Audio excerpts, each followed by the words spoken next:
Now, I want to talk just briefly about some of our frontline members. You may not know all of them. Pete Aguilar won this seat after it was lost when two Republicans made it in the top two. He is facing right-wing challengers this year, and we know that we have, and I challenge you to go help Pete raise the money, get the volunteers to keep this seat in Democratic hands. I want to mention Ami Berra, who's being challenged by a right-wing, anti-immigrant sheriff, Republican sheriff in Sacramento. Now, Ami always faces tough challenges, but I want you to know that he has been honored by Planned Parenthood as a champion for women's health, and he is also has been very supportive of President Obama's efforts to control emissions. He's got a 100% lifetime rating with the Human Rights Campaign Fund. His challenger, Scott Jones, is a strong supporter of the NRA. He is anti-immigrant and has testified before the Judiciary Committee he would take the country in the wrong direction. Our friend Julia Brownlee, who is such a valued, dear member of the Congress, faces also a right-wing challenge. And we know that Julia is beloved by many of you. We hope that you will stand up for her and walk precincts for her. And finally, Raul Ruiz, who has a California State Senator, Jeff Stone, running against him. Raul Ruiz is a treasure in the House of Representatives and in the state. Not only is he a valued member of our delegation, but he's someone who has saved lives flying home twice as an emergency room doctor, so his constituents need him to remain. Finally, Scott Peters, our wonderful valued member from San Diego, who has two challengers, and we do believe that with your help and support, he will prevail. Now, we have, I mentioned the 3 seats that we hope to pick up. Jeff Denham is a Republican in the northern Central Valley. Although he purports to be a moderate from time to time, he votes with the right wing constantly. We have a wonderful candidate, Michael Eggman, who even in a terrible election year last year came actually pretty close to beating Denham. We know if that we step forward to help Michael Eggman, he can actually take this seat for the Democratic Party this year. In California 21, David Valadao is running once again. This is a district that voted for President Obama several times. It is a district that is made up of Californians who are Latino, and it is a district that should not be represented by a right-wing Republican. I'm pleased, although we did not recruit him, I was delighted that Dolores Huerta, my lovely friend and a leader of the Farm Workers Union, that her son, Emilia Huerta, has tossed his name in the ring. We believe, and I believe, that he can put together the grassroots campaign that will take this seat away from the right wing and put the seat in the Democratic column. And finally, we have Steve Knight. Steve Knight is so right-wing, he recently said on the radio that he really didn't think we should have Social Security at all. It is a travesty that he is in the House of Representatives. We have 2 candidates there, and I do hope that we will look closely at them. I understand that a brilliant young lawyer, Brian Caforio, has emerged. There is another candidate who has worked hard, but I think that with Brian's, we can take this seat. Finally, I would like to say a word about Salud Carbajal, who is an individual who impressed the entire California delegation. We have, this is a gentleman who came from humble roots. His parents were working people, and yet he managed to get his education to serve his country in the military. He was elected to the Board of Supervisors in Santa Barbara County. He has bipartisan support. Lois Capps, Nancy Pelosi, and myself so many others have grown to respect him and to believe that he can keep this important seat in our hands. And finally, just a word about my longtime friend, Mike Honda, and my friend Grace Napolitano. You know, my friend Mike Honda has been fighting for progressive values all his life. From the time he was interned as a kid in the Japanese internment camps, as a science teacher, as a Peace Corps volunteer, as a member of the Board of Supervisors, and now in Congress, he cares about the underdog, and I care about him. I hope you will do what you can to support a true Democrat. And I wanted to end with a comment about our dear friend Grace Napolitano. As many of you know, Grace suffered a small stroke 2 weeks ago. People were worried about her. I talked to Grace last night. She is full of vim and vigor as always. She is in terrific shape. We had a talk about she would be here, but her doctor says she cannot fly for 2 weeks. And so I said, please listen to your doctor. But she's roaring to get back into the fight against the right wing in the House of Representatives. And I know and pray and hope that she will be there with us in the next few weeks and certainly in the next Congress. I want to close with this. You know, I have been a member of Congress now for quite some time. I took office the first day I was in Congress. Newt Gingrich became Speaker. In the years I've served in Congress, only 4 of those years have been in the majority, and of those 4, only 2 with a Democratic president, a Democratic Senate, and a Democratic House. And in those 2 years, we did pay equity for women. We did the Affordable Care Act. We did legislation to promote alternative energy and a clean environment. We have held the line against the worst that the right wing has wanted to do, to take away women's health care, to destroy the environment through their love affair with fossil fuels, to strip votes away from poor people, to further enhance the elite. But it's time to stop the holding action. We need to step forward with a progressive, affirmative agenda. And to do that, we need not only, we don't know who our nominee is going to be, but we do know this: we need a Democratic president. We need a Democratic Senate, and we need a Democratic House. This California party is going to be part of changing our country for the better. We know what the stakes are. If we talk about Citizens United, we only need 1 vote on the Supreme Court to reverse that decision. The stakes have not been higher for a long, long time. I'm looking forward to being energized throughout this year to have our country stand up firm in the world again for working people, for the values that we believe in, and for a future that is rich for our children and grandchildren. Thank you for all you do.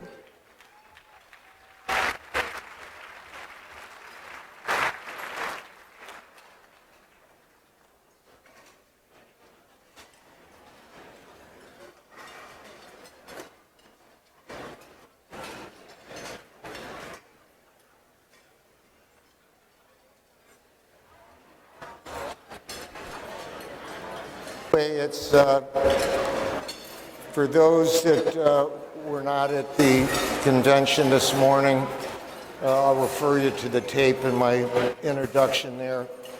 But it's a pleasure to introduce my friend, Pro Tem of the California State Senate, a person who passed one of the strongest environmental bills in this whole nation, and someone is then moving on to a $2 billion housing bond for homeless veterans and other homeless people to get them off the streets and get them back into society, which says a lot about both his intellect and his heart. I give you Kevin DeLeon.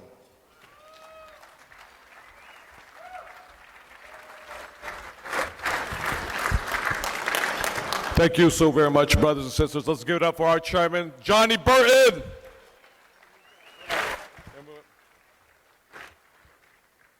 Brothers and sisters, it's an honor and a pleasure to be here with each and every one of you. I'm going to take advantage of this opportunity to introduce a handful of my colleagues that are here today. He is from Carmel, from Monterey. He is my Senate Majority Leader. Let's give it up for Memo Bill Monning, Senator Bill Monning.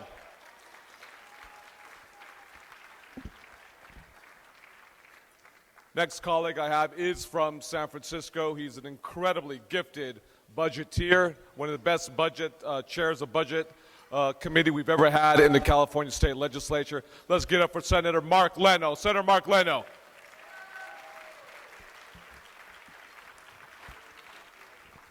We also have with us today, he's one of the newest members of the California State Senate. He is from Santa Monica, a really bright, exciting future. Let's give it up for Benjamin Ben Allen, Senator Ben Allen. He's also one of the newest members. In fact, he is the newest member to the California State Senate. And since he's been here, he's done a wonderful, productive job as a good Democrat. Let's give it up for Miranda, Senator Steve Glazer. Senator Steve Glazer.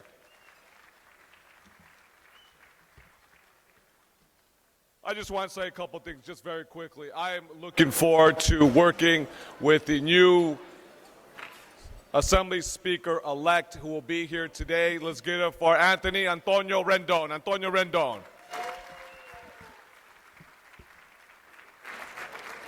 And it has been an incredible pleasure to work with our current Speaker, soon-to-be future California State Senator from San Diego. It's been an absolute joy and a pleasure to work with you. Let's get up for Tony Atkins. Tony Atkins.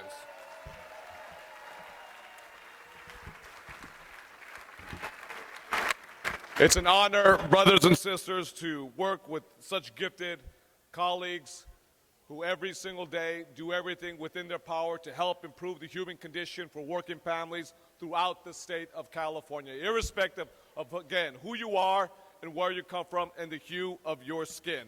Now, I'm not going to speak a lot because I think I spoke a little bit, just not too long ago.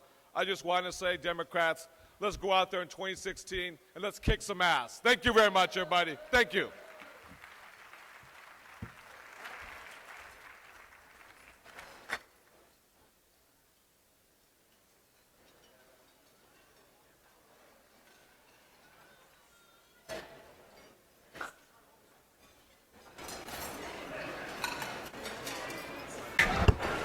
Attention, please.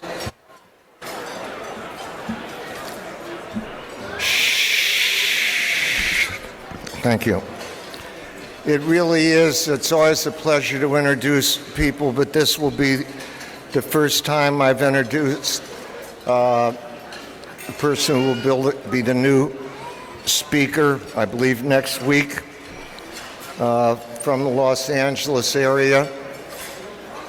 Very big on children's rights, very big on the environment, was very instrumental in helping get the water bond through. The first time I met him was today. But he told me a story, like, how did you get into this? And he had a program that was very dear to his heart, and the money kept getting cut out of it. So he decided to do something about it, and he ran for office. And that's kind of how things get started in a very short time. His leadership abilities and the fact that he's a likable human being. When Tony Atkins, was termed out, the caucus turned to him. And it's a very daunting task for anybody, but for a young person to become a speaker with such short tenure. But the members of his house that I know, including Tony Atkins, speak very highly of him. And just talking to him for 10 minutes today, I can see why we're expecting great things from him, because he cares about the things that we care about. And he is going to have the time for the first speaker under the term limit situation that's going to have enough time not only to learn his craft, but to just build on his intimate knowledge of things and his humanity, where he can put a big, big mark when he ends up leaving the state legislature, is one of the top speakers and actually the longest serving speaker, since Willie Brown got termed out. So it's my pleasure to introduce Speaker-elect Anthony Rendon.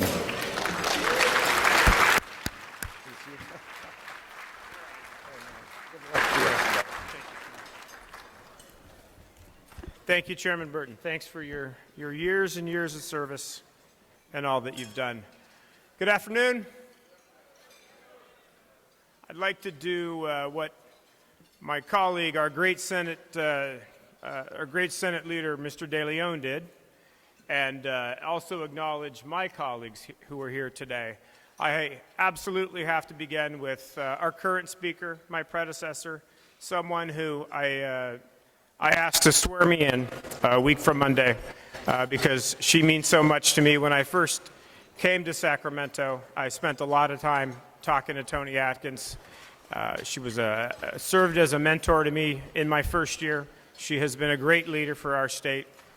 Speaker Atkins, we're going to miss you on our side, but we're going to see you on the other side. Looking forward to working with you.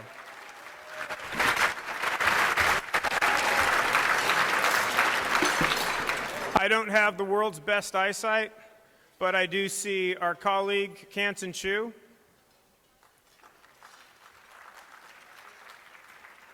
Kansan and his beautiful wife are our hosts here today in San Jose. Thanks for being here. I know our colleague from Stockton, Susan Eggman, was here earlier and is likely still here. There she is. Oh, hello, Reggie Jones Sawyer is here. Our colleague Reggie Jones Sawyer is here. I also saw our colleague Bill Quirk over here. Thank you, Mr. Quirk, for all you do. Am I missing anybody else? No, good deal. So I am excited about serving as the speaker for this. Oh, Mr. Jose Medina from Riverside. I thought people were just randomly yelling Jose. I'm sorry. Sorry. The great Jose Medina from Riverside. We have a great collection of members of the Assembly in Sacramento, but we need to make sure that we get more next year. We need to make sure that we get more members of the Assembly, more people who are fighting for working Californians, more people who are fighting for California's public education system.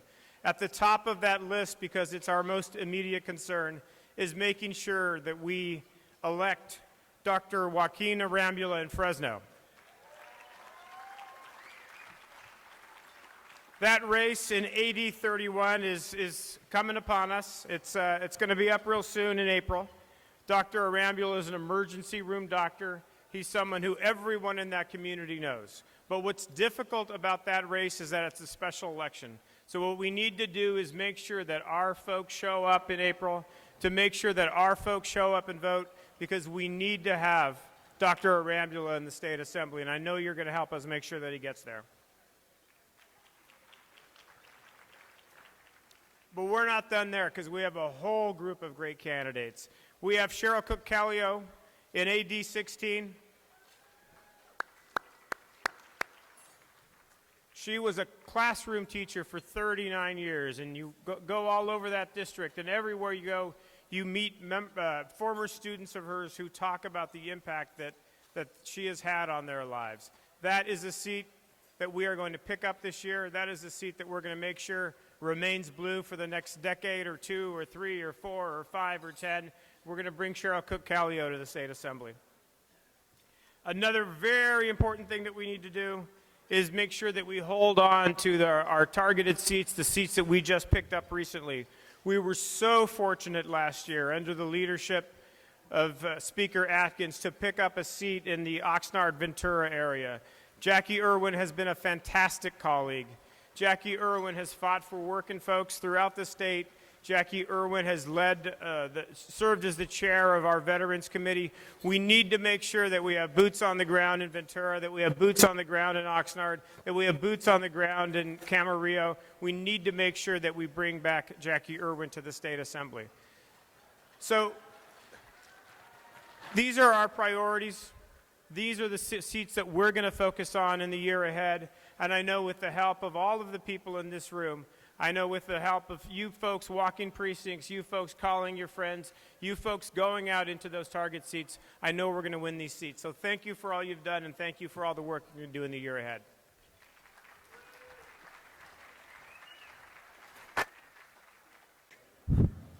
Before we close, there were a couple women that came up and wanted to talk to me before I got up here. I am up here.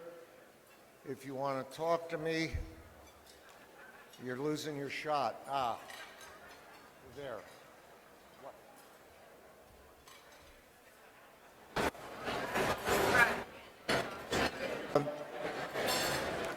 Those of you that finished your food, as opposed to me who hasn't started his, probably want to make your way back to get to the floor because you have to go through those screening processes. So again, thank all of you for coming. Thank all the Democratic leadership, and let's give a round of applause for the help staff who is serving us and cooked our food. Good union workers.